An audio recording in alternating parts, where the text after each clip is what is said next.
Selamat bertemu dengan kembali di Jemaat Fisdak, New Jersey, bagi saudara-saudari sekalian yang sudah bergabung bersama-sama dengan kami di acara ibadah malam waktu Amerika yang kita akan kembali adakan pada saat ini. Untuk memulaikan acara kita akan mendengarkan satu lagu pujian dan kemudian doa buka di acara kita akan dibawakan oleh Om Pendeta Rein Kesaulia. Silakan, Dek.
Amin, amin. Puji Tuhan untuk lagu kuartet yang telah dipimpin saya percaya oleh Ibu Esther Taniwel.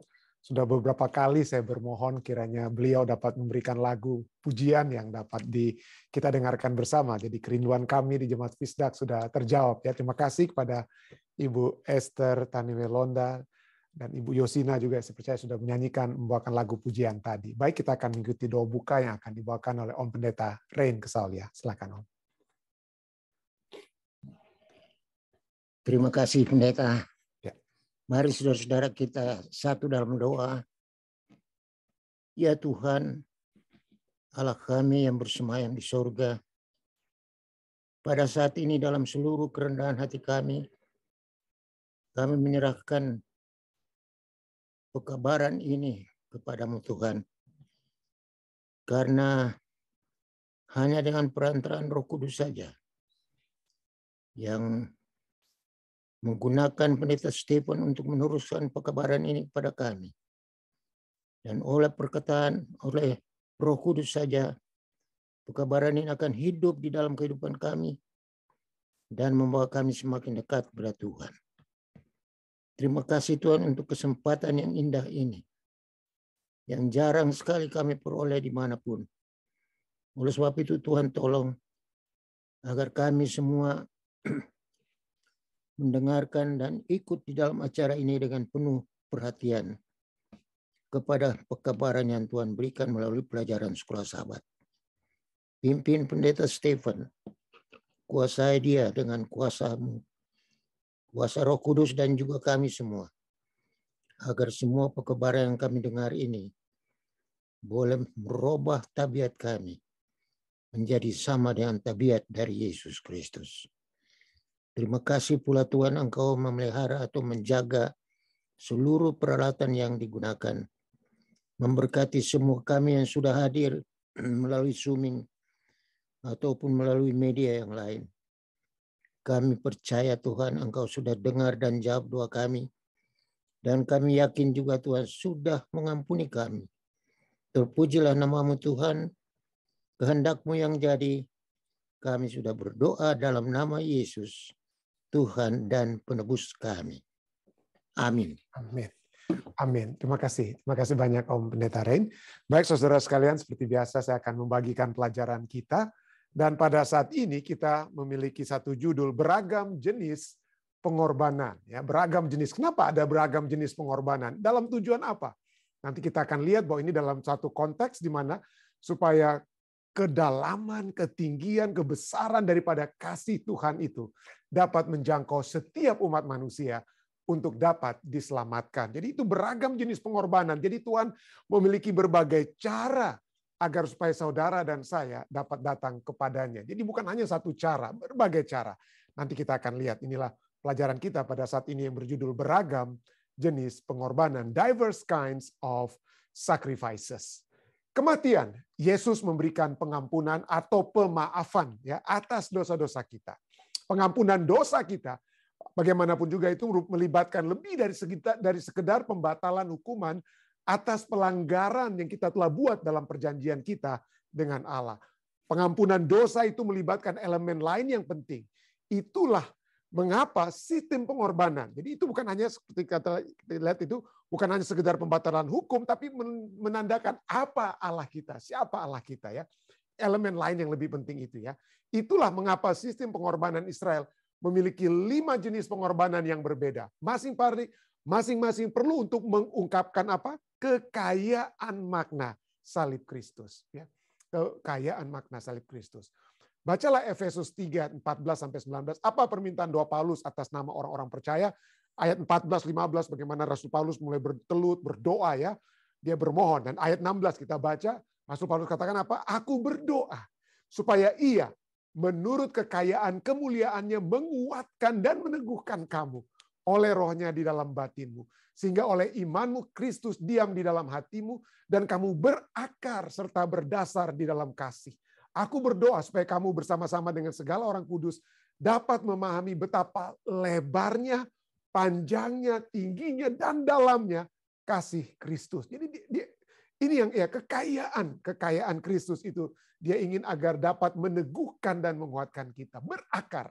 Ya, kalau kita tidak berakar menghadapi tantangan kehidupan dengan masalah-masalah dalam kehidupan rumah tangga kita, dalam kehidupan tempat kita bekerja, di jemaat sekalipun, maka kalau kita tidak memiliki Kristus yang Kristus yang diam dalam hati kita dan berakar di dalam kasih, maka kita itu sudah apa ya? Sudah, orang Manado bilang embang ya, sudah gugur. Tapi itulah, dia berdoa, Rasul Paulus berdoa supaya kita semua orang kudus dapat memahami, kita harus dapat memahami betapa lebarnya, panjangnya, tingginya, dan dalamnya kasih Kristus.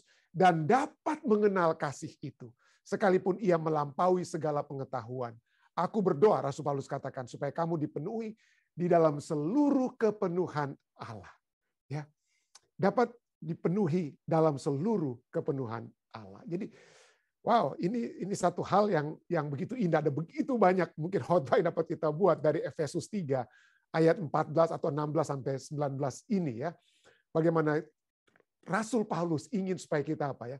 Kita memahami, kita mengetahui, jangan bimbang, jangan ragu tentang kekayaan kemuliaan Allah. Dan pelajaran kita berbicara tentang ya, kitab Ibrani berbicara tentang 5 jenis korban yang menunjukkan segala sisi yang perlu Allah lakukan, segala sisi yang dapat Allah buat agar supaya saudara dan saya berada dalam seluruh kepenuhan Allah. Yang pertama, di zaman Perjanjian Lama, Allah memberikan korban bakaran atau persembahan bakaran yang mengharuskan seluruh hewan dikonsumsi di atas mezbah, harus hangus terbakar. Imamat 1 berbicara tentang itu.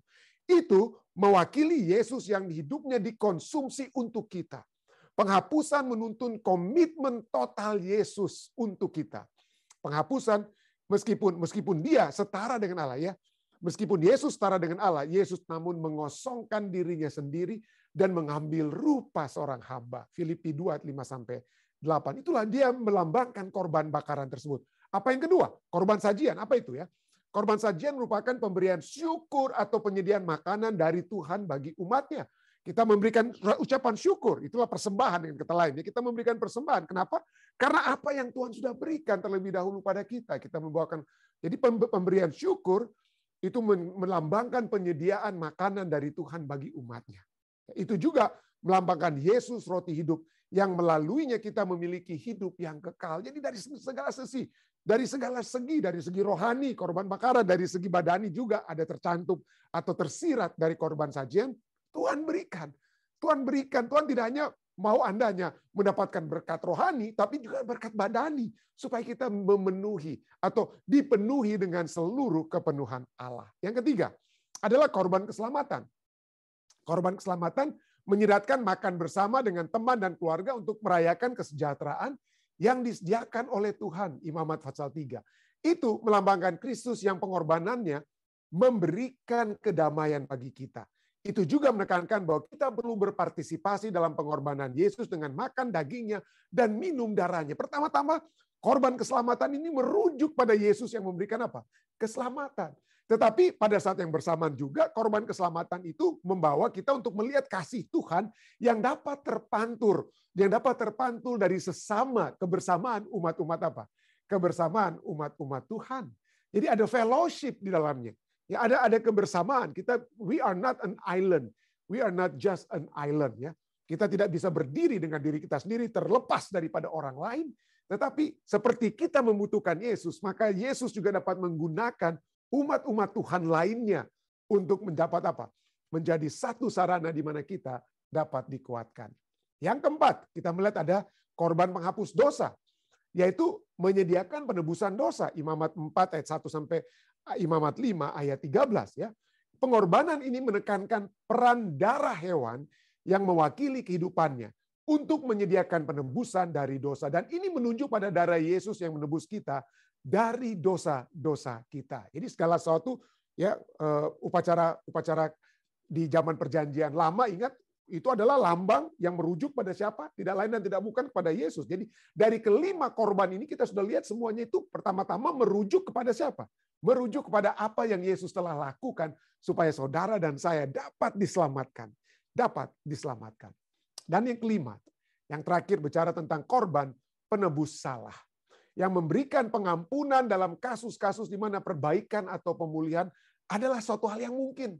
Ya, ini memberitahu kita bahwa pengampunan Tuhan tidak membebaskan kita dari tanggung jawab untuk mengadakan perbaikan atau pemulihan. jika memungkinkan, kepada mereka yang telah kita lakukan kesalahan. Jadi pengampunan Tuhan itu membawa kita untuk mengampuni sesama.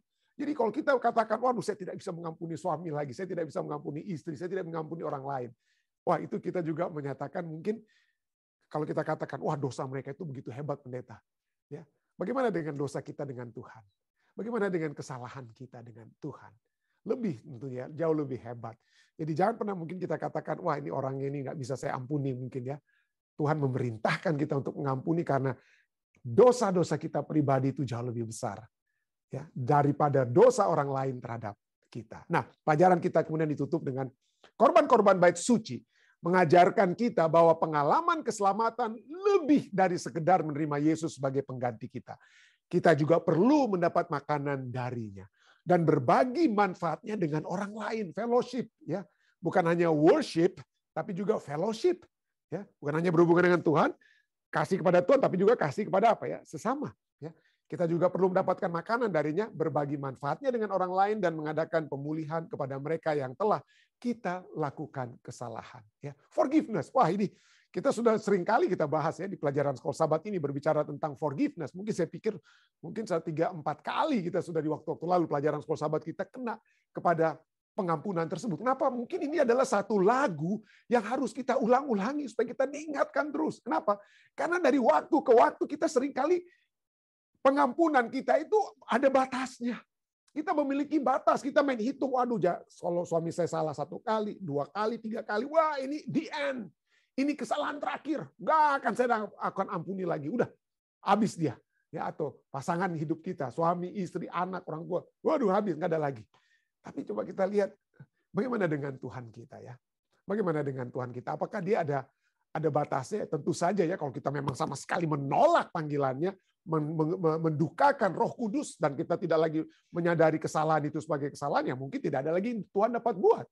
Tetapi selagi masih ada sedikit dalam diri kita untuk mengenang Tuhan, untuk berbalik kepada Tuhan, maka dia akan terus menggedor kita ya. Dia akan terus menggedor kita karena dia ingin memberikan pengampunannya kepada kita. Dia fokusnya bukan kepada perasaannya. Bagi kita manusia pengampunan itu berdasarkan perasaan saya. Oh sudah sangat terluka pendeta, nggak mungkin saya ampuni, sangat terluka. Tidak, Tuhan perasaan dia itu yang utama adalah keselamatan saudara dan saya. Ya, keselamatan saudara. Tapi itulah kita sudah bahas kutipan ini kita sudah lihat tadi malam ya. Bagaimana itu adalah pengampunan itu adalah satu hal yang sangat-sangat sukar.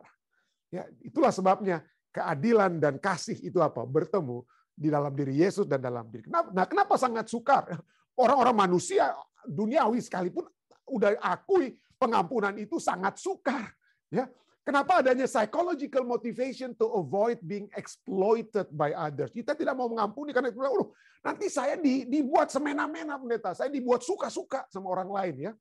Itulah sebabnya kita apa? Sukar mengampuni supaya apa? Menurut Anthony Lopez ini seorang evolutionary politik dia katakannya berdasarkan ya dia tidak percaya Tuhan ya, dia percaya evolusi ya, dikatakan bahwa manusia ya memiliki motivasi psikologis untuk tidak diperlakukan semena-mena, tidak dianggap enteng, tidak dianggap rendah dan lain sebagainya. Dan untuk supaya kita tidak dianggap rendah, kita harus tunjung jati atau taji ya, taji kita harus kita keluarkan supaya orang tahu. Ya, itulah kita sebabnya bagaimana caranya supaya kita tidak dapat bagaimana supaya kita bermasalah untuk mengampuni karena apa ya? Karena ada kerinduan untuk membalas dendam yang ada dalam diri manusia. Film-film Hollywood saja semuanya itu waduh seakan-akan berbicara bahwa revenge is sweet. Jadi katakan ya, bahwa pembalasan itu, balas dendam itu sangat indah. Semua film Hollywood mula-mulanya enggak semua ya, tapi banyak film Hollywood, Bollywood atau apalah film Indonesia mula-mulanya itu waduh kalah, jagoannya kalah, tapi ujung-ujungnya menang. Waduh senang kita. Ya seakan-akan senang dengan ada pembalasan dendam. Tapi seperti pembahasan saya waktu lalu, kalau Anda berencana untuk membalas dendam, gali 2 kubur ya. Gali 2 kubur katanya ya, untuk orang yang Anda akan balas dendam dan untuk diri Anda sendiri. Kita sudah bahas tentang itu ya. Kita sudah bahas bagaimana kalau kita balas dendam, tidak mengampuni itu merusak justru kita sendiri. Kita yang umur pendek dan lain sebagainya itu sudah research. Anda bisa lihat pembahasan kita waktu-waktu yang lalu. Tapi inilah ya, manusia sukar untuk mengampuni, sukar untuk mengampuni karena perasaan kita yang kita fokuskan, tetapi Tuhan ingin mengampuni kita. Dan itulah terbesar, kerinduan Tuhan untuk Tuhan berikan yang terbesar adalah pengampunan. Saya sudah pernah berikan ini kutipan ini ya dari Roy Lessin ya. Jika kebutuhan terbesar kita adalah informasi, Tuhan akan mengirim bagi kita seorang pendidik. Jika itu teknologi, maka yang Tuhan kirim ilmuwan. Jika kebutuhan kita uang, Tuhan akan kirim seorang ekonom. Jika kebutuhan terbesar kita adalah kesenangan, Tuhan akan mengirim seorang penghibur. Tetapi kebutuhan terbesar manusia, saudara dan saya, adalah pengampunan. Adalah pengampunan ya.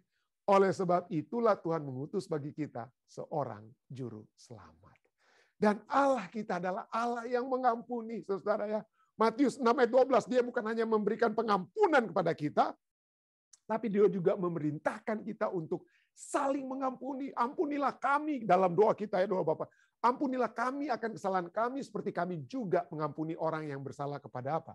Kami harus kita terima dari Allah, jangan hanya mati di kita. Share pengampunan tersebut. Hendaklah kamu ramah seorang terhadap yang lain, penuh kasih mesra dan saling mengampuni sebagaimana Allah di dalam Kristus telah mengampuni kamu. Efesus 4 ayat 32.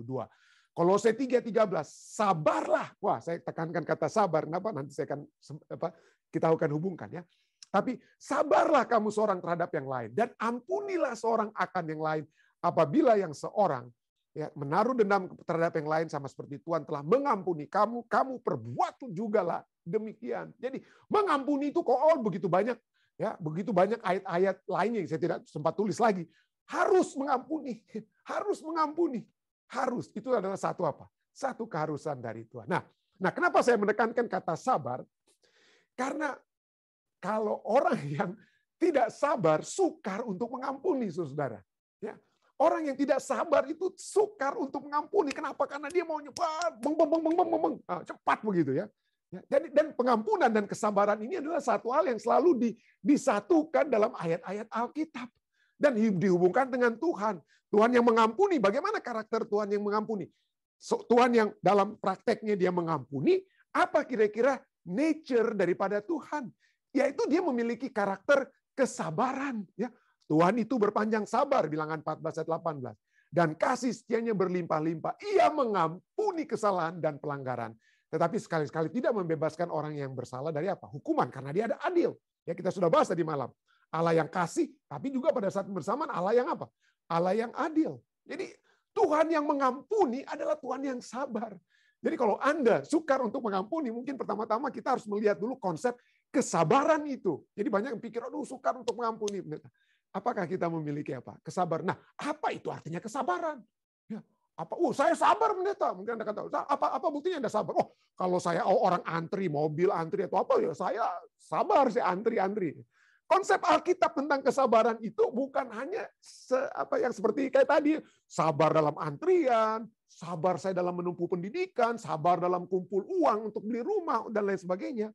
Sabar, tapi sabar apa yang dimaksudkan di dalam Alkitab pada saat Alkitab berbicara tentang Allah yang mengampuni adalah Allah yang secara khusus karakteristiknya itu apa? Sabar. Jadi apa arti kesabaran Alkitab?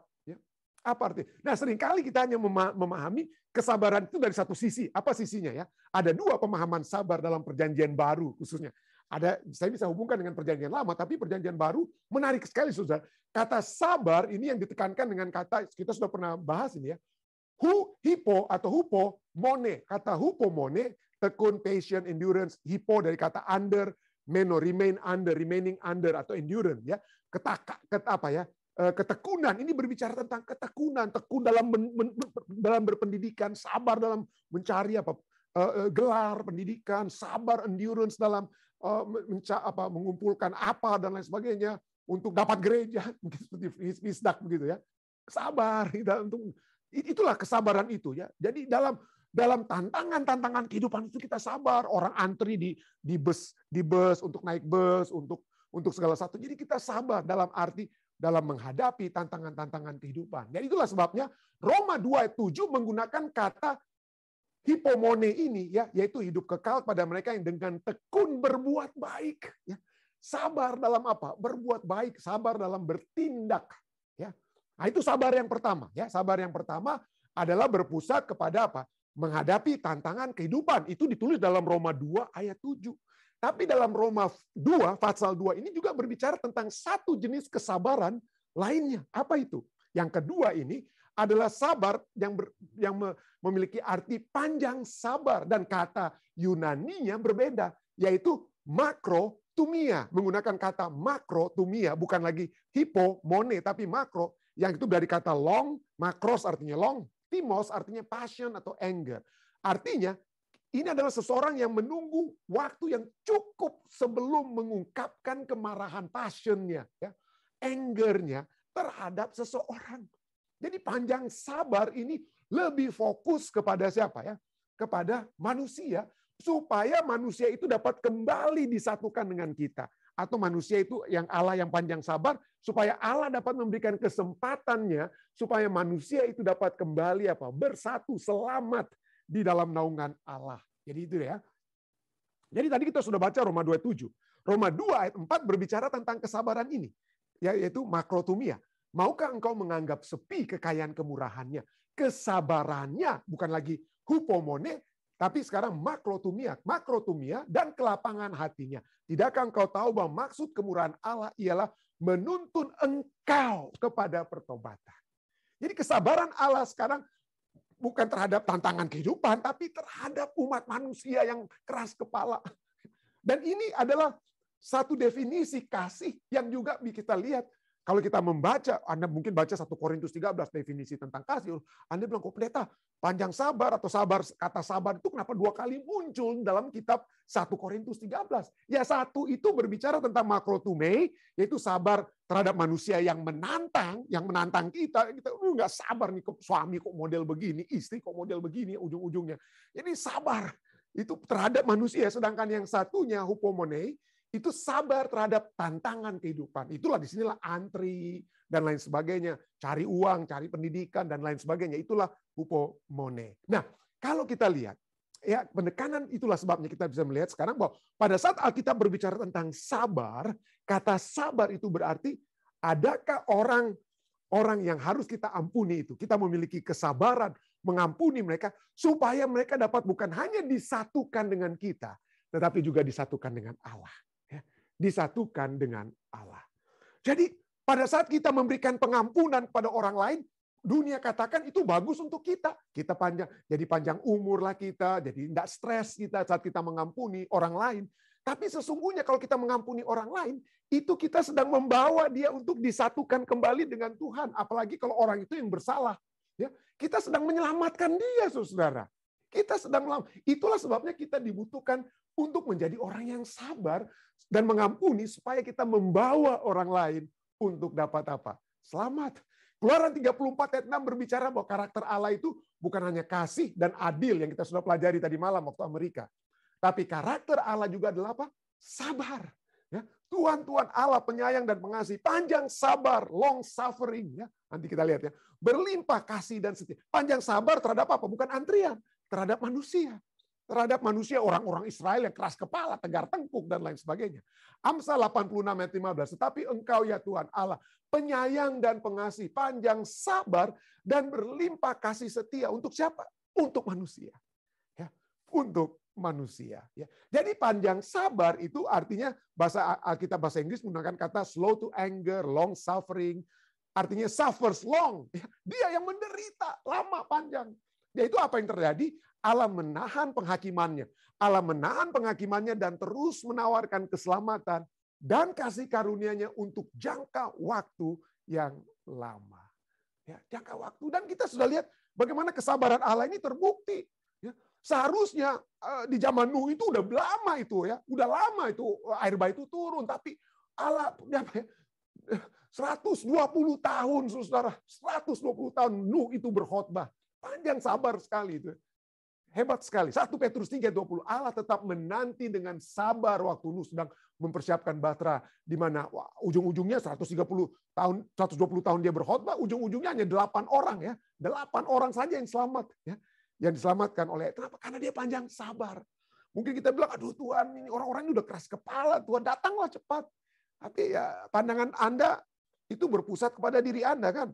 Karena Anda menderita, banyak orang dunia semakin jahat terhadap Anda.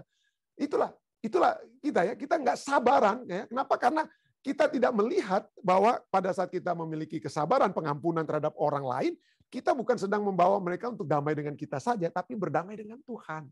Dan Tuhan mau umat manusia itu berdamai dengan Dia. Dia berikan kesempatan. Dia tunda penghakimannya. Itulah 2 Petrus 3:9. Tuhan tidak lalai menepati janjinya. Sekalipun ada orang yang menganggapnya sebagai kelalaian. Kok Tuhan ini, lambat bener nih Tuhan ya. Tetapi Ia sabar terhadap kamu. Karena Ia menghendaki supaya jangan ada yang binasa, melainkan supaya semua orang, kalau mungkin semua orang berbalik dan bertobat. Makro tume ya.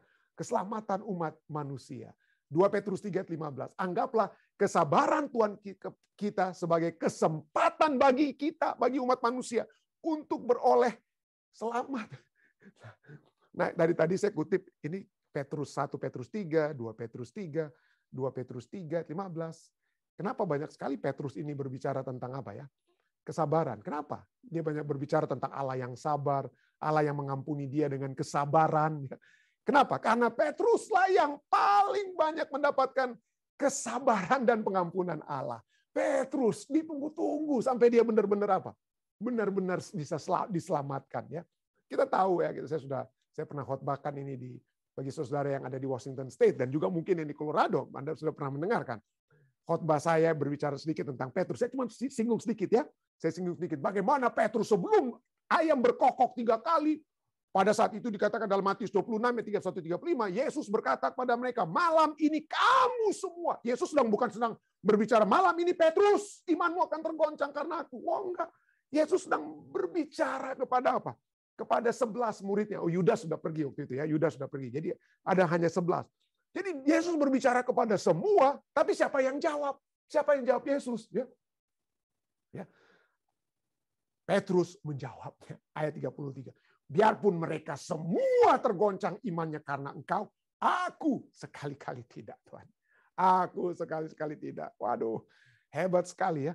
Bahasa Inggrisnya, aku sekali-kali tidak, I will never. Wah, hebat sekali. Dia tekankan, I will never. Nah, Tuhan tekankan, malam ini kamu semua akan tergoncang imanmu. Malam ini artinya besok malam atau lusa-lusanya ya mungkin udah tidak lagi tergoncang. Tetapi bagi Petrus malam ini, besok sampai selama-lamanya, never Tuhan. Never. Sekali-kali tidak. Waduh. Tapi Yesus berkata kepadanya, Petrus, sebelum ayam berkokok engkau telah menyangkal aku 3 kali. Lalu ayat 35, kata Petrus kepadanya, sekalipun aku harus mati bersama-sama dengan engkau, aku tidak akan, I will never. Wah, kata never dia gunakan lagi ya. I will never menyangkal engkau. Aku tidak akan menyangkal engkau. Waduh, hebat sekali ya. Juru selamat itu sebenarnya siapa? Yesus ya. Tapi Petrus pikir, wah saya juga dapat menjadi juru selamat. Sama-sama mati dengan Yesus ya. Hebat sekali dia punya keyakinan dirinya. Untuk dapat mati sama-sama seperti siapa ya? Seperti Yesus ya. Aku tidak akan. Dengan kata lain, pada saat dia berbicara seperti ini, semua mereka imannya goncang. Aku tidak. Aku harus mati bersama-sama. Jadi Yesus dengan kata ini, Petrus berkata, Tuhan, engkau salah. Engkau salah. Aku nggak seperti orang lain. Aku akan seperti engkau. Engkau yang salah. Engkau nggak tahu siapa aku. Engkau tidak tahu siapa aku. Wah, apakah memang betul Yesus itu salah dan Petrus itu yang apa ya? Petrus itu yang benar. Dia atur semua ya. Dia coba atur ya. Dia pikir dialah yang apa? Yang terutama. Yesus berbicara kepada 11 murid, tapi dia mau yang terutama. Dialah yang jawab. Dia yang menyatakan iman yang kuat. Tetapi kita semua tahu apa yang terjadi. Ya, Lukas 22, 61-62 katakan, ayam berkokok 3 kali. Ayat 62 katakan, lalu ia pergi keluar dan menangis dengan sedihnya. Ya, dia menangis dengan sedihnya karena dia ingat perkataan yang begitu full of confidence. Penuh dengan kepercayaan diri. I will never. Bukan malam ini, selama-lamanya. Aku akan mati juga bersama-sama engkau. Dan sekarang dia menyangkal Tuhannya 3 kali. Begitu hebat Petrus. Sampai mungkin ya kalau Yudas dia gantung diri. Petrus mungkin dia hampir ke situ, tapi dia ingin apa ya? Dia sudah merasa tidak layak lagi. Dia merasa tidak layak lagi untuk bersama-sama dengan Tuhan. Tapi bagaimana dengan Tuhan kita? Apa Yesus sakit hati? Nih Petrus nih, keras kepala dia ya. Kenapa dia nggak mau dengar saya? Ya, kenapa dia tidak mau mendengar saya? Apa Yesus begitu sifat Yesus? Apakah Yesus kesabarannya habis dengan kata-kata yang begitu hebat yang Petrus keluarkan? Habis pada saat dia mendengar Petrus menyangkal dia 3 kali? Tuhan kita itu panjang sabar ya. Dan dia terus berusaha agar supaya Petrus dapat selamat. Agar Petrus, bagaimana apa yang Tuhan lakukan? Apa yang Tuhan lakukan? Well, cukup menarik Markus 16 ayat 1 sampai 8 ya. Setelah sabat ada wanita-wanita datang mengambil rempah-rempah untuk pergi ke kubur. Mereka masuk dalam kubur melihat ada seseorang muda yang memakai jubah putih dan mereka terkejut. Lalu orang muda itu berkata kepada mereka ayat 6. Jangan takut, kamu mencari Yesus orang Nazaret salibkan itu.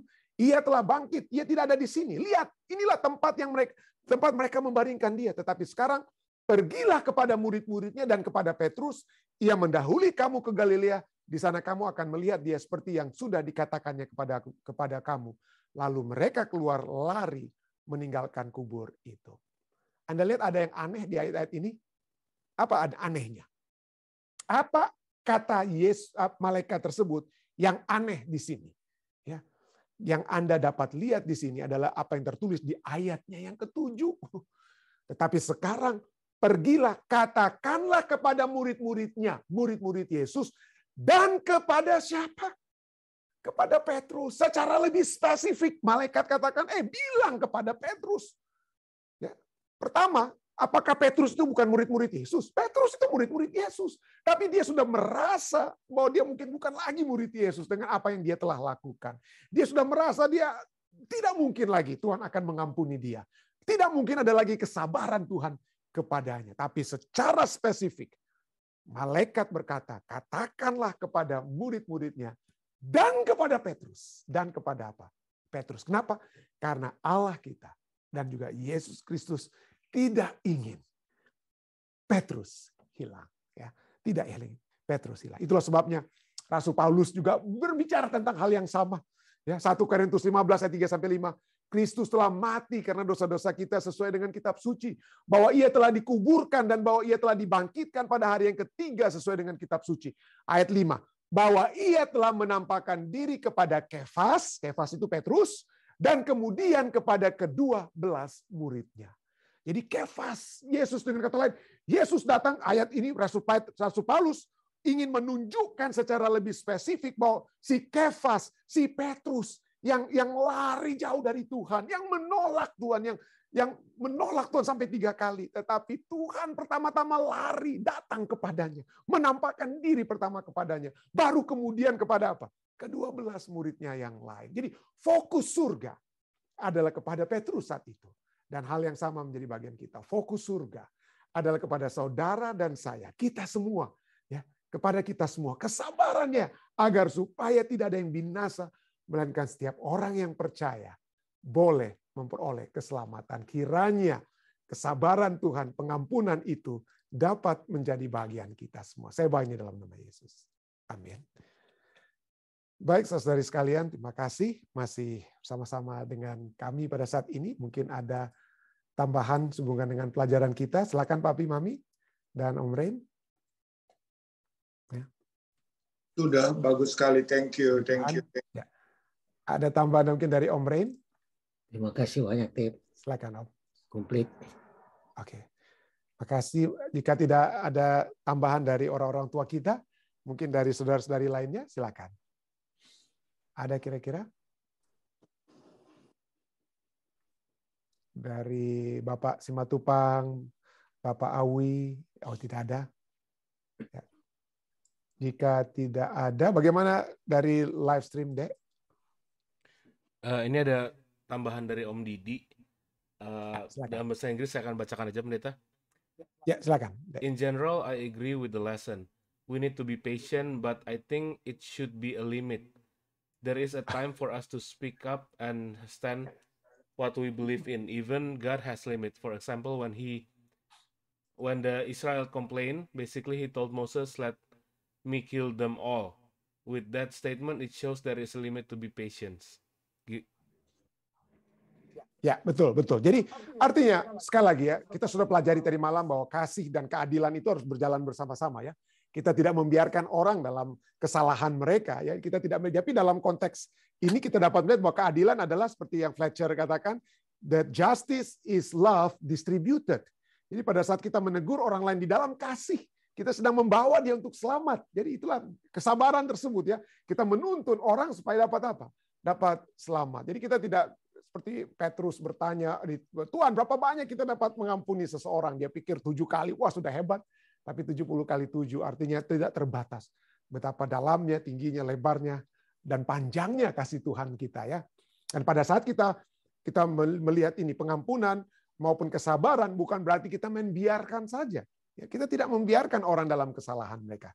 Harus ada teguran, harus ada ajakan untuk dapat mereka berbalik. Tapi kita lakukan itu dengan cara yang dalam cara kasih ya, bukan kita mengecam, bukan kita dengan amarah, bukan dengan ini dan itu, tapi membawa orang untuk bertumbuh dengan lebih baik. Ya, terima kasih Saudara Didi. Baik, ada lagi mungkin yang lain, Dek? Jika tidak ada, kita akan masuk ke bagian yang kedua. Ya. Bagian yang kedua yaitu acara ibadah kita dalam doa ya. Jadi apa ada yang ulang tahun saat ini? Pada saat ini ada yang dapat kita ucapan syukur? Ada kira-kira?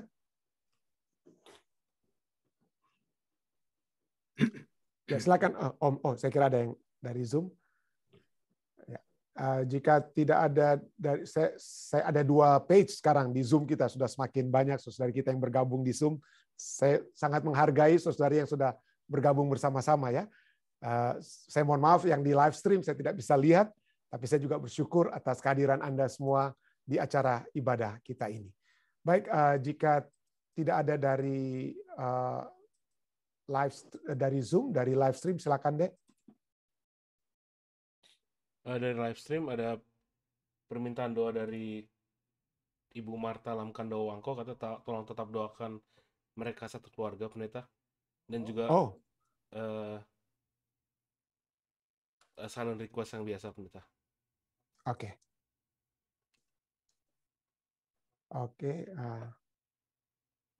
Oh, ada yang berulang tahun. Saya percaya kemarin ya, saya tidak sempat doakan, tapi Saudari Puji Setiawati ya, Saudari Puji Setiawati berulang tahun kemarin. Kita nggak apa-apa kita doakan sekarang. Jadi kita akan pertama-tama mengucapkan dari Jemaat Fisdak, mengucapkan selamat ulang tahun ya kepada Saudari atau Ibu Puji Setiawati, dan juga kita juga berdoa bagi penyertaan Tuhan bagi keluarganya, bagi suami Bapak Christian Alexander ya, dalam segala usaha-usaha dan pekerjaan dan lain sebagainya. Kiranya Tuhan akan terus memberkati usaha-usaha tersebut ya. Dan ya, jika tidak ada lagi ya, saya ingin pertama-tama saya ingin bersyukur kepada Tuhan ya, mungkin berikan kesempatan sedikit untuk bersaksi ya. Hari ini dengan bantuan Ketua Tilaar dan Pendeta Muda Tulus, Tuhan telah berikan kesempatan untuk membeli kursi untuk gereja. Kita sudah angkat tadi sampai jam 6 sore waktu Amerika ya, sebelum acara kita jam 7.30 kita telah membawa. Jadi Tuhan sudah memberkati, dan teruslah doakan jemaat kami, dan kiranya segala sesuatu akan berjalan dengan baik untuk hanya kepujian dan kemuliaan Tuhan. Ya. Baik, jika tidak ada lagi, mari kita bersatu di dalam doa. Bapa yang penuh kasih dalam takhta kerajaan surga, kami datang mengucap syukur Tuhan, karena Engkau adalah Allah yang bukan hanya Allah yang kasih adanya, adil adanya, tetapi Engkau juga adalah Allah yang sabar.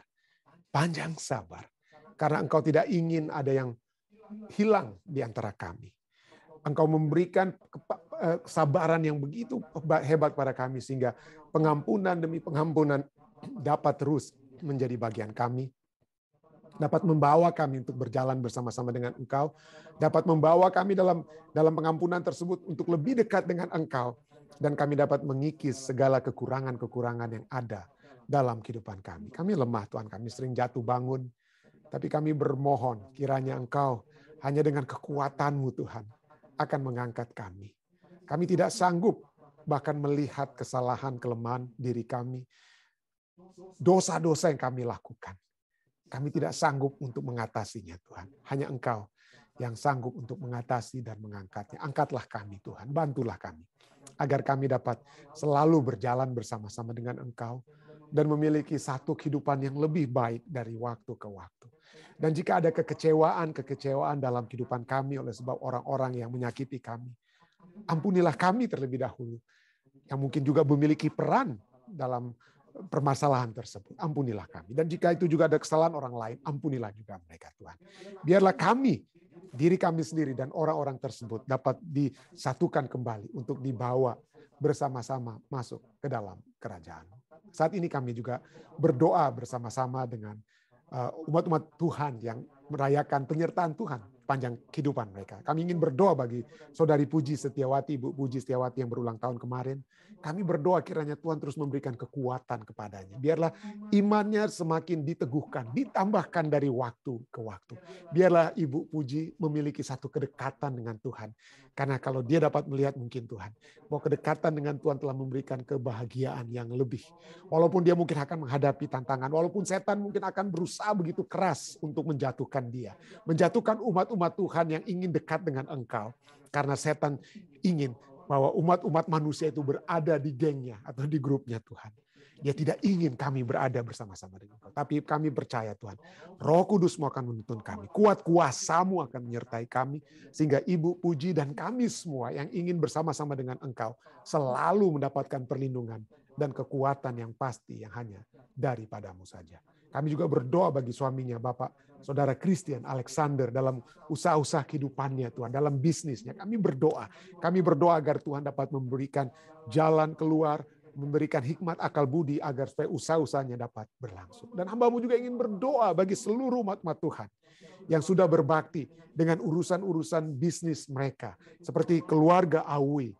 Tuhan, kami berdoa kiranya Bapak Awi dengan urusan bisnis dengan pemerintah di Indonesia dapat berlangsung dengan baik. Kami berdoa itu dapat berlangsung dengan baik hanya untuk kepujian dan kemuliaan nama-Mu saja. Kami juga berdoa bagi orang-orang tua kami, orang tua hamba-Mu, Papi Mami, Om Rain, dan semua yang sudah berbakti bersama-sama yang hamba mungkin tidak sempat sebutkan satu persatu. Sertailah kami semua, Tuhan. Sertailah kami semua. Dan kami terus berdoa bagi kesehatan umat-umat-Mu, bagi kesehatan Saudari Jane, juga bagi Saudari Lucy yang baru mungkin menyelesaikan tindakan medis yang dialami. Kami berdoa untuk hal tersebut, Tuhan. Kami juga terus berdoa bagi Saudari Wisya Ratulangi, dan juga kami terus berdoa bagi Saudara Jili Rawun dan keluarganya, Tuhan. Kami juga berdoa bagi Bapak Gibson dan juga istri dan anaknya, Tuhan, dalam masalah kesehatan kena flu pada saat ini. Kami berdoa kiranya Tuhan akan memberikan kepadanya kesembuhan dan kekuatan yang pasti bagi keluarga Bapak Gibson Tampu Bolon ini. Hamba-Mu juga terus ingin berdoa, Tuhan, bagi Saudari Ade Mondigir, Tuhan. Kiranya Tuhan akan membantu terus dalam proses pemulihan operasi tangan yang dialami pada beberapa waktu yang lalu. Kami juga terus berdoa, Tuhan, bagi Saudari Kristi, Ibu Kristi, dan anaknya Alfi, Tuhan, yang dalam juga masalah kesehatan pada saat ini. Walaupun dapat berbakti bersama-sama, Tuhan, berikanlah kekuatan kepada mereka. Sertailah mereka. Kami juga terus berdoa bagi umat-umat Tuhan yang memiliki permohonan-permohonan doa pribadi. Kami ingin berdoa bagi Tante Eta, Tuhan, di Colorado, Tante Eta Antolonda. Kami berdoa kiranya Tuhan akan terus menyertai Tante Eta. Kami juga berdoa bagi Ibu Eli Cherry di Colorado. Tuhan, sertailah dia. Dan kami juga ingin terus berdoa bagi keluarga Pendeta Sarjono, Tuhan, dan Ibu Jane. Kami berdoa kiranya Tuhan akan selalu mengukuhkan mereka, menguatkan selalu mereka di dalam kasih Tuhan, dalam rumah tangga yang baru yang mereka jalani pada saat ini. Kami juga terus berdoa bagi Ibu Pendeta Rain Alo, Tuhan, dan juga kiranya Tuhan akan memenuhi kebutuhan mereka, khususnya kebutuhan finansial yang mereka butuhkan untuk pengobatan istri daripada Pendeta Rain Alo dengan pengobatan tradisional yang sedang dijalani pada saat ini. Kami juga ingin berdoa bagi permohonan-permohonan pribadi Om Yan, khususnya, dan Tante Sin Lalaki, keluarga Lalaki Gerungan. Tuhan, dengarkanlah permohonan Om Yan dan Tante Sin, segala kerinduan hati mereka, kesehatan bagi Om Yan dan Tante Sin, juga kekuatan rohani bagi cucu-cucu mereka secara khusus. Hamba-Mu ingin berdoa Tuhan, jangkaulah. Biarlah bukan hanya surga yang berbahagia, tapi juga Om Yan dan Tante Sin melihat bagaimana Roh Kudus akan terus bergerak dalam hati cucu-cucu mereka. Sehingga mereka akan semakin lebih dekat dan lebih dekat kepadamu saja Tuhan. Hamba-Mu terus berdoa bagi saudari Jane, Ibu Shane dengan urusan visanya. Kiranya Tuhan akan selalu memberikan jalan keluar. Kekuatan dari surga selalu menjadi bagian Ibu Shane dan juga saudari Jane. Kami juga bersama-sama dengan keluarga Ibu Marta Lam Kandowangko. Kami berdoa kiranya Tuhan akan terus memberkati keluarga ini Tuhan. Kami berdoa juga bagi Michi dan Evan dan anak-anak Michela dan Marcelo yang ada di California saat ini. Kiranya Tuhan akan terus menuntun mereka sehingga mereka dapat kembali nantinya tiba dengan selamat di New Jersey dengan tidak kurang suatu apapun. Hamba-Mu juga ingin berdoa bagi umat Tuhan lainnya, saudari Gina Tuhan. Umat Tuhan di Jemaat Visdak, saudari Gina, Tuhan sertailah dia. Berikanlah kesehatan. Kami sudah melihat bagaimana Tuhan memberikan perlindungan-Mu kepadanya pada saat dia mengalami sakit yang di waktu-waktu yang lalu. Tuhan selalu beserta dia. Tuhan, biarlah penyertaan itu terus menyertai dia. Dan Tuhan memberikan berkat-berkat, bukan hanya berkat rohani yang sudah menguatkan Ibu Gina, tetapi juga khususnya berkat-berkat badani. Tuhan, kiranya Tuhan akan selalu menyertai Ibu Gina. Dan pada akhirnya Tuhan, hamba-Mu ingin berdoa secara khusus bagi Cik Mei di Manado dan juga bagi suaminya yang sudah mengambil keputusan untuk dibaptiskan. Tuhan, berkatilah mereka, berkatilah Cik Mei dan suami agar supaya mereka yang akan terus disatukan, bukan hanya dalam kasih surga, tapi dalam satu kebenaran sama-sama Tuhan. Kami berdoa, kiranya ini akan selalu menjadi kekuatan yang pasti bagi Cik Mei. Kiranya Tuhan akan selalu menuntun kehidupan Cik Mei dan suami dan anggota keluarga mereka. Terima kasih Tuhan. Sempurnakanlah doa-doa kami. Jika ada yang hamba tidak sempat sebutkan yang nantinya akan disambung oleh tim doa Visdak, biarlah Tuhan akan mendengar hal yang sama, menjawab juga, dan memberikan kepada kami jawaban tersebut di waktu yang tepat, yang sesuai dengan kehendak-Mu Tuhan. Terima kasih Tuhan, terima kasih. Inilah doa dan permohonan kami Tuhan yang hamba telah bawa. Hanyalah dalam nama Yesus Kristus, Tuhan dan Juru Selamat menebus kami. Amin.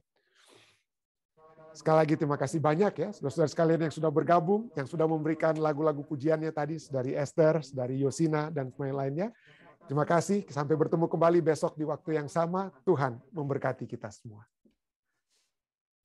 Oke, terima kasih sekali lagi. Terima kasih.